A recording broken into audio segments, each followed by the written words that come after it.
Halo teman-temanku semuanya, selamat siang. Apa kabar teman-teman? Hari ini siang hari ini teman-teman saya menyaksikan kedatangan timnas Arab Saudi. Ya, di situ ada beberapa temannya Neymar juga datang ke Indonesia, sudah tiba untuk pertandingan nanti ketemu Indonesia di tanggal 19 ya teman-teman, 19 November. Jadi ini hal yang sulit ya buat timnas Indonesia teman-teman. Jadi bukan hanya masalah fit secara fisik, secara mental ya mudah-mudahan timnas Indonesia cepat recovery ya karena nggak gampang teman-teman kalah 0-4 dari Jepang ini otomatis mempengaruhi juga timnas Indonesia ya namanya juga kalah pasti ya pengaruh. Mudah-mudahan timnas Indonesia ya bisa recover secara cepat. Teman-teman, saya punya pendapat banyak tentang timnas Indonesia sebenarnya. Kita bisa ngupas tentang pelatih Sintayong, kita bisa ngupas permainan kemarin lawan Jepang. Nah, kali ini kita kupas mengenai Arab Saudi ya. Arab Saudi ini memang di atas kertas juga rankingnya jauh di atas Indonesia ya teman-teman. Karena memang Arab Saudi mulai merangkak terus permainannya karena di sana juga bertabur bintang-bintang kelas dunia otomatis mempengaruhi pola-pola ya, pola-pola pola pikir, pola mental, pola permainan juga otomatis mempengaruhi cara bermain ya, apalagi pelatihnya baru.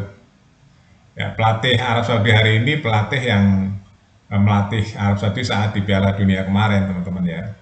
Jadi mentalnya juga saya yakin mental baru. Indonesia harus hati-hati ya, teman-teman. Kita masih di bawah Arab Saudi hari ini. Poinnya juga di bawah Arab Saudi. Aduh, kalau kita nggak cepat recovery, ini akan menjadi beban bagi pelatih Sintayong udah jelas ya. Karena kesalahan sendiri. Sintayong itu melakukan kesalahan sendiri dan membuat banyak orang kecewa, khususnya Erick Thohir ya. Erick Thohir itu kecewa sekali dengan Sintayong.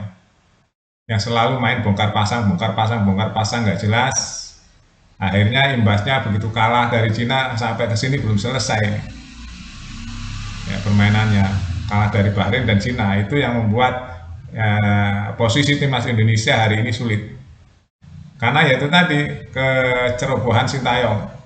Kenapa setiap permainan nggak menurunkan tim-tim terbaiknya, selalu eksperimen, eksperimen, eksperimen. Itu yang salah. Di pertandingan yang sangat krusial dan sangat menentukan, itu untuk eksperimen itu salah besar ya. Nah, itu kesombongan dari Sintayong. Jadi bentuk kesombongan Sintayong itu ada di situ sebenarnya. Kita nggak harus memuji-muji Sintayong terus, nggak harus teman-teman. Kita kan bebas ya. Kita bebas melihat sesuatu secara objektif. Materi-materi kita, terus cara-cara bermain kita kan kita bisa lihat secara objektif ya. Nah, akhirnya dengan eksperimen Sintayong yang konyol itu di Cina, yang seluruh lebih dari 80% rakyat setuju itu adalah konyol, membuat posisi timnas hari ini sulit ya di ujung dari grup ya. Bahkan nilainya paling kecil sekarang 3, yang lain 5 ya, Bahrain 5, yang lain 6. Bahkan Arab Saudi nanti kalau menang ini dia 9. Ya, jadi kita harus bekerja keras benar dan harus mengalahkan Arab Saudi dan itu nggak gampang. Mengalahkan Arab Saudi itu nggak gampang dengan pelatih baru ya teman-teman. Jadi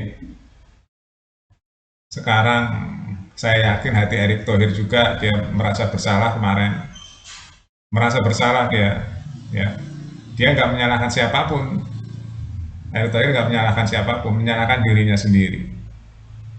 Kalau Sintayong kan masih menyalahkan pemain ya, masih menyalahkan pemain, ya itu produk dia jangan disalahin pemain, salahkan diri sendiri, salahkan Sintayong sendiri gitu. Kenapa Indonesia nggak bisa mencetak gol? Kemarin saat melawan Jepang banyak peluang, seharusnya minimal 3 gol tuh bisa masuk tuh ke gawang Jepang kemarin ya. Itu 3 gol sampai 4 gol lah ya. Yang on yang one to one itu dua ya, Arhan dan Ragnar itu. Seharusnya bisa jadi gol kemarin.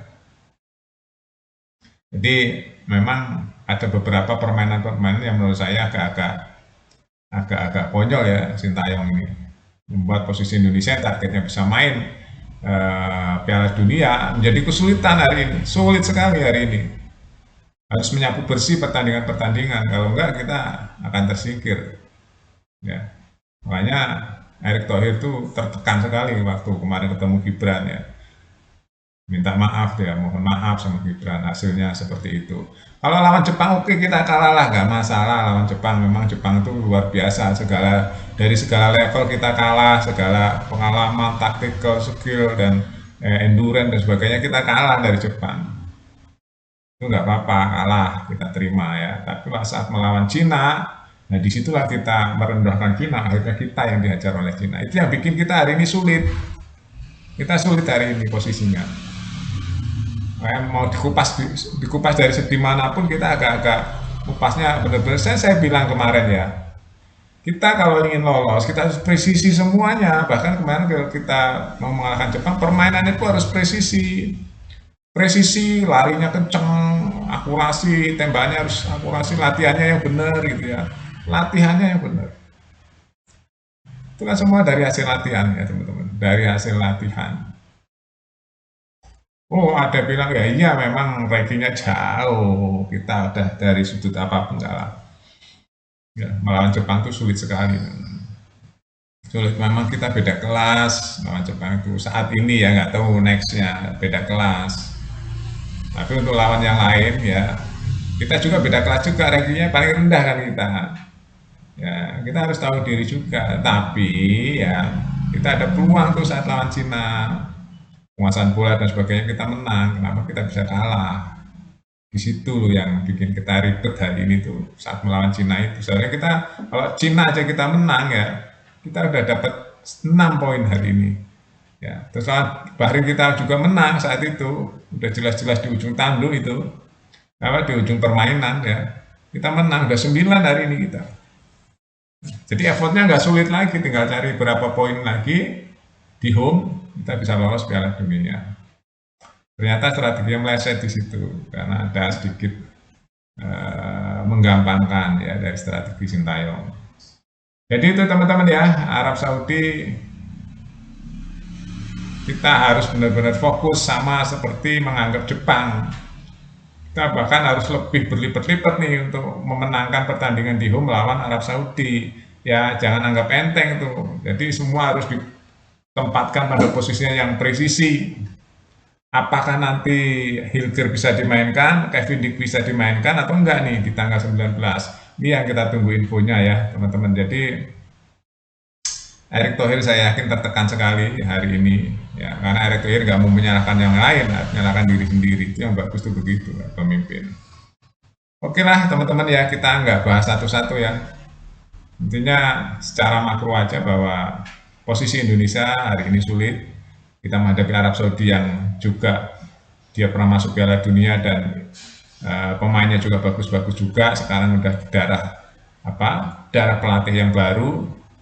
Kita harus cepat recovery, mental lupakan yang kemarin, tatap masa depan dengan semangat yang berlipat-lipat. Kuncinya cuma hanya di situ ya, semangat yang berlipat-lipat, strategi yang gitu ya. Setiap peluang dimanfaatkan dengan benar. Itulah mental yang Indonesia miliki. Ya, peluang yang bagus nggak masuk di situ. Memang kelasnya beda. Contohlah Jepang, saya dari dulu bilang ya, contohlah Jepang. Gitu. Oke, terima kasih teman-teman.